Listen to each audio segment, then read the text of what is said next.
Eu aproveitei o hype que tava aí com a cantiga de Pássaros e as Serpentes e aproveitei pra ler o primeiro Jogos Vorazes. Não, eu nunca tinha lido, mas estilos de Battle Royale sempre foram algo que me chamou a atenção, principalmente depois que eu li o mangá. Eu vou falar disso depois, um pouquinho mais pra frente. Mas é isso, eu finalmente li esse livro e eu me surpreendi bastante, dado a época que ele lançou, assim. Eu tinha um preconceito com esse livro, mas eu venci o preconceito, eu venci essa barreira e consegui apreciar essa obra incrível da Suzanne Collins. Oi!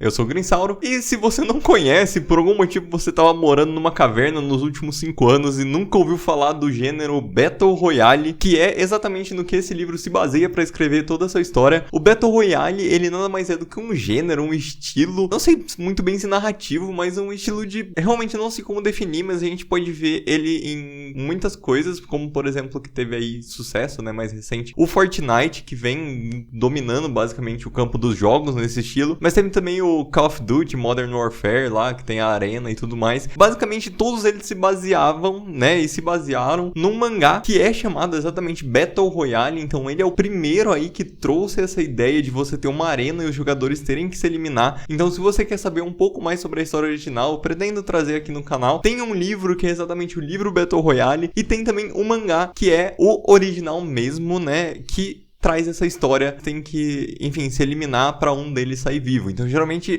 toda essa batalha, né, essas eliminações, elas estão voltadas pra um prêmio maior e muitas vezes esse prêmio é a liberdade. Então, dito isso, essa é a premissa, né, de Jogos Vorazes, é isso que a gente tem pra esse livro. E agora vamos falar mais um pouquinho, mais específico sobre o que traz nesse livro da Suzanne Collins. E em Jogos Vorazes, né, a gente tem a personagem Katniss Everdeen, que mora no Distrito 12, então a gente sabe que é um mundo pós-apocalíptico, onde basicamente o mundo ele terminou e surgiram então 12 distritos, né? Existe uma lenda do 13º distrito que foi destruído e tudo mais. Isso é trabalhado um pouco mais no segundo livro, tá? Eu já cheguei a ler até o segundo livro, ainda não cheguei no terceiro, mas estou no caminho. E se você, né, pode encontrar essas informações também nos filmes que saíram, as adaptações que são realmente muito boas, principalmente a adaptação do primeiro filme. Ela é muito, muito precisa com a história original. Então a gente tá acompanhando a Katniss Everdeen nesse mundo pós-apocalíptico. E também nesse mundo, né, distópico, existe um jogo, né, um evento, vamos dizer assim, onde você reúne 2 tributos de cada um desses 12 distritos, né, para disputar numa arena, e quem vencer, o único, né, que vencer, que vai sair vivo, é o distrito ali, o campeão, que vai receber então os louros, vai receber a fama, o dinheiro. E o que a gente tem é que nos distritos mais próximos da capital, né, a capital ela não disputa, mas nos distritos que são, por exemplo, 1, 2 e o 3, você tem pessoas que treinam. Na verdade, eles não treinam diretamente porque eles são proibidos, mas eles já estão meio que preparados para enfrentar esse desafio. Então existe aí uma segregação de qual distrito tem a capacidade e a malícia de conseguir ganhar, por ter até mais tutores, né? Por exemplo, o próprio distrito 12, que é o da Katniss, ela só tem o tutor dela, que eu realmente esqueci o nome agora, mas enfim, é um personagem muito bom. Ela só tem um tutor, então você só tem uma pessoa que vai te auxiliar, né, a ganhar esses jogos. Então muitas vezes isso pode trazer um desbalanceamento. Então a maioria dos vencedores são dos distritos mais acima, né, digamos assim, do 1 ao 4 geralmente. E nesse livro ele vai bem direto ao ponto, por mais que demore um pouco, né, pra começar realmente o jogo voraz, né, não demora tanto quanto no segundo. O segundo demora um pouquinho, bastante, que eu achei, mas não estamos aqui pra falar sobre o segundo, estamos aqui pra falar sobre o primeiro. E nesse primeiro livro que a gente tem então é a apresentação dos personagens. A gente tem uma grande apresentação sobre os distritos, sobre os pacificadores, que são meio que os policiais que ficam dentro dos distritos para não deixar que nada saia de controle, né? A gente tem, por exemplo, né, uma coisa que é muito falada no Distrito 12 é que as pessoas estão acostumadas com a fome, com passar necessidade. Então a gente traz disso, né, pros protagonistas ali, pra protagonista e pro secundário, que é o Peeta Mellark, que vai ser quem vai ir como tributo junto com a Katniss, né? E até a parte de quem vai ser escolhido pro tributo, né, no Distrito 12, eu não me recordo se são em todos os distritos que são sorteados, mas no 12 você tem um sorteio que as pessoas vão colocando o nome, né, dentro da urna, e você pode colocar mais o seu nome na urna em troco de você ter mais alimento para sua família. Então eles usam meio que essa moeda de troca de você provavelmente se matar para dar mais comida para sua família, né, para dar mais uma forma de sobrevivência para sua família. Então a gente tem que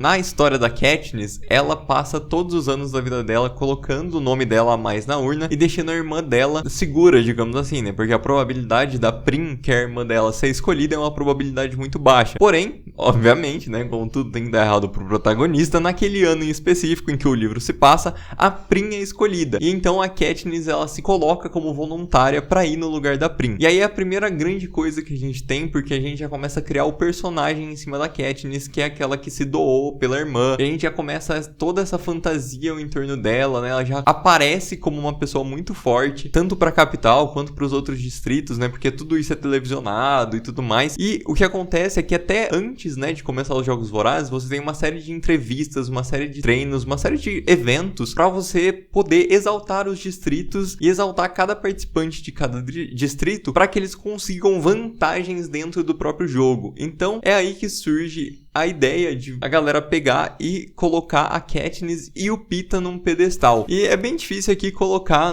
em palavras, né, tudo aquilo que acontece em Jogos Vorazes dentro da parte dos jogos. O que dá pra gente tirar de conclusões desse livro é que a Suzanne Collins quis fazer algo mais voltado pro gênero jovem adulto, no sentido de que você vai ter um grande romance com o Peeta, e esse vai ser um dos arcos que a gente tem dos personagens, né, vai ser uma das grandes tramas aí, porque na teoria a Katniss, ela é apaixonada, né, mesmo ela não aceitando isso, ela é apaixonada pelo Gale, que é um cara que ficou lá no Distrito 12, mas que ela nunca declarou, na verdade, o seu amor por ele, porque ela ainda tá nessa confusão de que ela não sabe se ela ama, ela não sabe ainda, ela é uma adolescente, ela não sabe muito bem o que é amor e tudo mais, né, ela não tem muito esse discernimento ainda, e ela vai meio que descobrindo esse amor com o Peeta e entendendo que ela gosta do Gale estando de maneira meio falsa com o Peeta, né, porque isso é o que eles fazem pra poder sobreviver aos jogos. Até o grande plot aí do final tem relação com a união, né, desses dois personagens do Distrito 12. Então o que acontece, o que eu senti muito que é esse livro, né, é que a Suzanne Collins, ela tentou colocar o pé na água pra ver se estava frio ou se estava quente, pra ver se ela ia continuar ou não com essa série. Pelo menos foi o que eu senti, porque o primeiro livro, ele acaba sem dar muita brecha pra você ter um segundo livro. Obviamente, né, você tem grandes espaços narrativos, né, porque muita coisa foi construída contra a capital e tudo mais, mas se acabasse ali no primeiro livro, ia ficar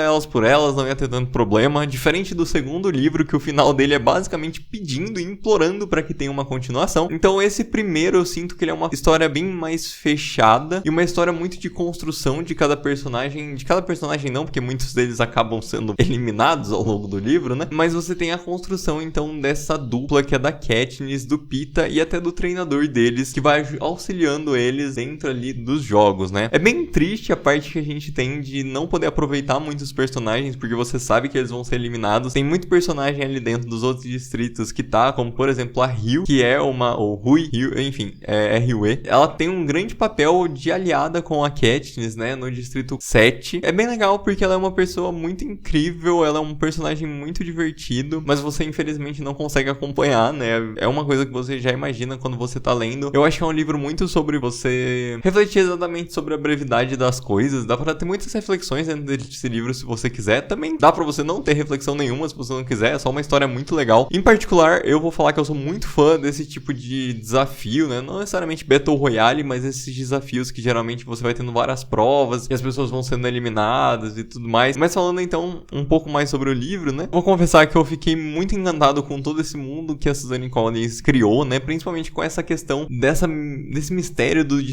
Distrito 13. E tem também toda a questão com a capital que vai sendo desenvolvida e sendo desenvolvida nos próximos livros também. Uma coisa que é muito legal e que eu quero muito ler mesmo, que é o que falaram de Cantiga dos Pássaros e das Serpentes, que eu sei, né, agora que se passa antes, né, do presidente Snow assumir o controle da capital, e eu confesso que eu tô morrendo de vontade de chegar logo nesse último livro. Eu só vou dar uma parada porque vai vir o filme de Duna aí, eu quero falar de Duna pra vocês, mas senão eu ia ter continuado, né, lendo todos os 4 livros de uma vez só. Então vale bastante a pena, é muito bem construído, e o que eu comentei no começo do vídeo, né, sobre o meu preconceito que eu tinha na época, é porque esse livro ele saiu numa época em que você tinha também, por exemplo, Maze Runner, você tinha a série Divergente também. Eu confesso que eu li Divergente e na época eu achei que iam ser só livros basicamente iguais e eu preferi não ler, tava no hype, sei lá, não me deu vontade na época de ler e eu só botei pra frente e, enfim, não fui ver nada. E aí com a volta, né, com esse hype que teve, eu assisti os filmes, eu achei muito interessante e eu fiquei com bastante vontade de assistir o